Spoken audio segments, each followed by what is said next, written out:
কোটা সংস্কার আন্দোলনে ভর করে ঢাকা উত্তর সিটি এলাকায় পরিকল্পিতভাবে ধ্বংসযজ্ঞ চালিয়েছে দুর্বৃত্তরা। বর্জ্য অপসারণে নিয়োজিত ৬৭টি যান পুড়িয়ে দিয়েছে তারা। ধ্বংস করেছে রামপুরা স্ট্রম সোয়ারেজ। ভাঙচুর আগুন দিয়েছে সূচনা কমিউনিটি সেন্টারেও। প্রাথমিক হিসেবে প্রায় ২০৫ কোটি টাকার ক্ষয়ক্ষতি হয়েছে বলে জানিয়েছেন ঢাকা উত্তরের মেয়র আর এলজিআরডি মন্ত্রী। রাষ্ট্রবিরোধী সন্ত্রাসীদের আইনের আওতায় আনার আশ্বাস তাদের। মানিক শিকদারের রিপোর্ট।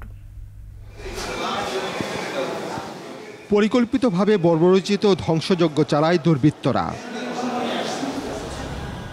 জনসেবায় নিয়োজিত সিটি কর্পোরেশনও রেহাই পায়নি দুর্বৃত্তদের নৃশংসতা থেকে।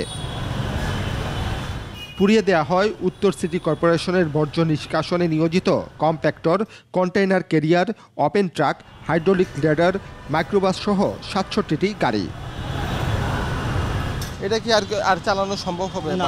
এটা আর চালানো সম্ভব না, এটা সব বিকল হয়ে গেছে একদম।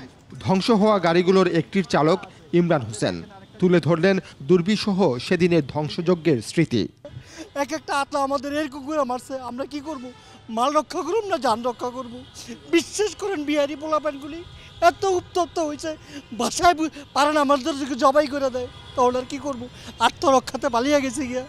নিষ্কাশন পরিবহনের অভাবে কাজীপাড়া, শেওড়াপাড়া সহ বিভিন্ন স্থানে এভাবেই বর্জ্যস্তূপ পড়ে আছে ৫ দিন ধরে। ঢাকা উত্তরের মেয়র আতিকুল ইসলামকে নিয়ে মিরপুর ১০ করঞ্চল পরিদর্শন করেন এলজিআরডি মন্ত্রী তাজুল ইসলাম।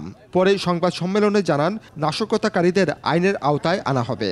আইন শৃঙ্খলা রক্ষাকারী প্রতিষ্ঠানগুলা আন্তরিকভাবে মাঠে আসে এবং দুষ্কৃতিকারীদেরকে অবশ্যই প্রতিহত করা হবে, জনমানুষের অধিকার প্রতিষ্ঠা করা হবে। মেয়র জানান, নাশকতায় অন্তত ২০৫ কোটি টাকার ক্ষয়ক্ষতি হয়েছে, যা পুষিয়ে উঠতে সময় লাগবে। এটা আমরা প্রাথমিক ক্ষয়ক্ষতি বলেছি আমরা ২০৫ কোটি টাকা।